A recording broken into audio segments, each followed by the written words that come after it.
Welcome back to Ferris Sports Update. Time to check in with Bulldog Soccer, joined by head coach Greg Henson. And Coach, first of all, welcome to the show. Great to be back. I know a great homecoming weekend, and nice to get two big wins for your team to start conference play. Yeah, it was huge for us. I mean, we've been, a little bit of a struggle to find results early in the season, and we wanted to get fresh start starting conference play this past weekend, and our goal to come out of the weekend with 6 points in the standings with 2 wins, and we were able to accomplish that feat. And one of our other goals is to be a very difficult team to play at home, and we're still unbeaten at home, and so a lot of our goals are still on the table for us this season. How did that challenging non-conference schedule here early in the year help prepare you for the start of conference action? Yeah, I mean, there's a couple games we had in that slate. Looking back to Cedarville, our first game, it felt like a playoff environment, right, and the mentality, and so it challenged us well. The biggest challenge that we've had this season is just staying healthy and keeping players available to us on the field, and we've been against that on the wrong side of that trend all fall. So. But I think our players are well tested, and it showed this weekend, able to come out and grind out 2 conference wins. It wasn't always the prettiest, games for us, but finding ways to win matches, grinding out wins, playing strong defensively. So we'll take it. As we go to the highlights, we'll start with Friday's game against Davenport, a West Michigan rival, and a tough way, not an easy way to open conference play. Yeah, exactly. And Davenport's really kind of had our number the last couple of years. So I think the last 2 seasons were like 0-4-1 against them or something crazy like that, right? So we haven't found a win against Davenport in a couple seasons, and they always play really tough. They're well coached.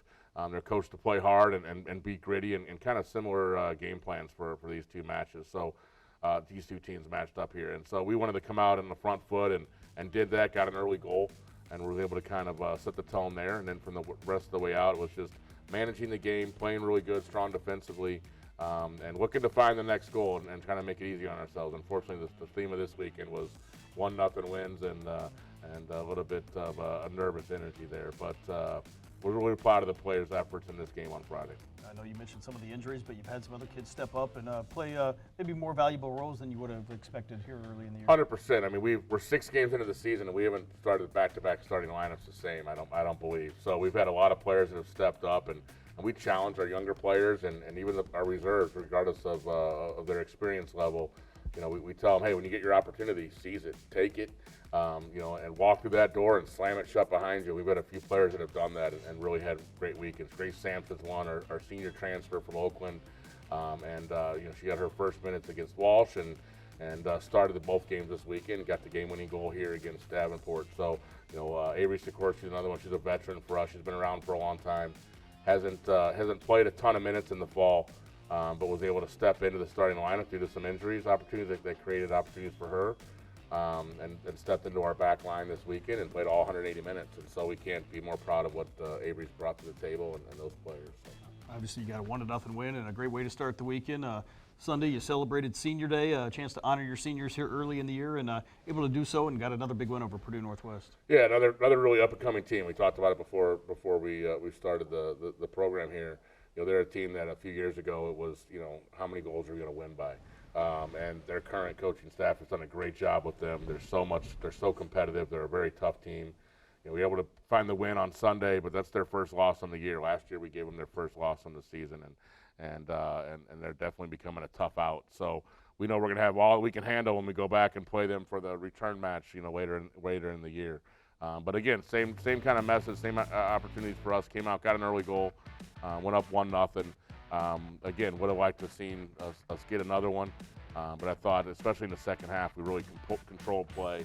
And was able to kill the game off in possession for a big portion of that. So, again, proud of the players' efforts, gritty performance, and just finding ways to get the job done.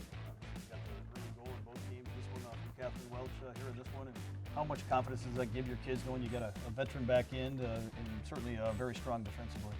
Yeah, I mean, I think that's our number one strength, right? Right now is, we've got, even when we add Sikorsky into our back line, we just became even more experienced and more veteran because we just replaced the freshman with the seniors as we moved Lauren McCall up into the midfield. So, we went from a very experienced back line to an even more experienced back line. So I think that's doing great. Corinne Erke's doing a great job in goal for us this season. She's a redshirt freshman, but she's off to a great start.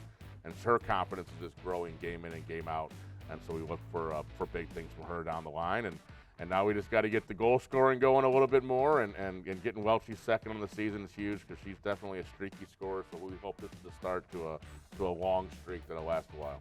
Obviously, you celebrated Parents Weekend as well. Nice to have a big crowd there, and the weather fortunately held off here for both matches. Yeah, we schedule it in late September every year, right? The last Sunday home game in September, hoping to avoid the Michigan winters, and nobody wants to go through senior day and getting snow on your roses, right? So we schedule it this way, but it seems like, you know, we're getting some rain in the forecast, but it held off. It was a great day. 7 seniors that we honored. That's in addition to our 2 fifth-year seniors that we honored last year.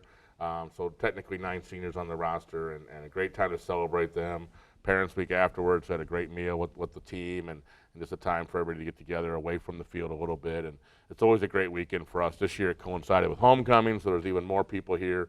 We got to see some of our alums that were in town as well, and so it's great for the program and the current players to see the former players coming back and supporting them. So overall, just a great weekend for us. Obviously, this week a little bit different. You're on the road, but just a single match as you travel to Roosevelt, and second-year member here of the conference. What do you expect coming up here on Sunday?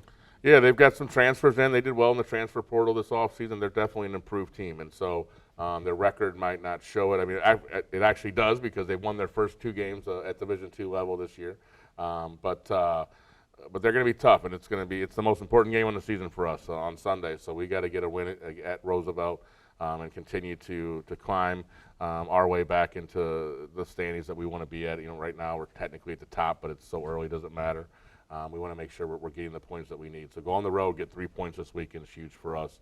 The bigger thing is that we get the bye date on Friday, and so hopefully it's a time for us to maybe get a couple players back out of the training room, right? So I told Rachel she's got too many players in her category, and we got to get some players back on the field. So hopefully we'll get some good news this week with some rest and get our players fresh for Sunday. I know a long season here, a lot of games left, but how important was it to get off with 2 wins here to start the GLIAC play? Yeah, I think it's just, you know, like I said, it was kind of a refresh for us, and talking with the players in the room and just the vibe of the team. I think we talked about this a week ago or so, but, you know, we were 0-1-3. We weren't 0-4. But with those ties never feel like a win or a loss, right? They always feel like a win or a loss. They never feel like a tie. And you know, having teams come from behind to tie the game, you know, it kind of felt like we were 0-4, even though we were 0-1-3. And so now we're 2-1-3, right?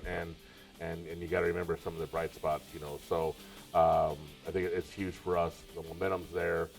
Now we got to seize the opportunity, and we got to have a good week of prep for Roosevelt and come back home next week with 3 more points in the standings. Well, Coach, thanks for the time. Congrats on the 2 wins, and best of luck coming up this weekend. Thank you very much. We'll be back with more Ferris Sports Update right after this.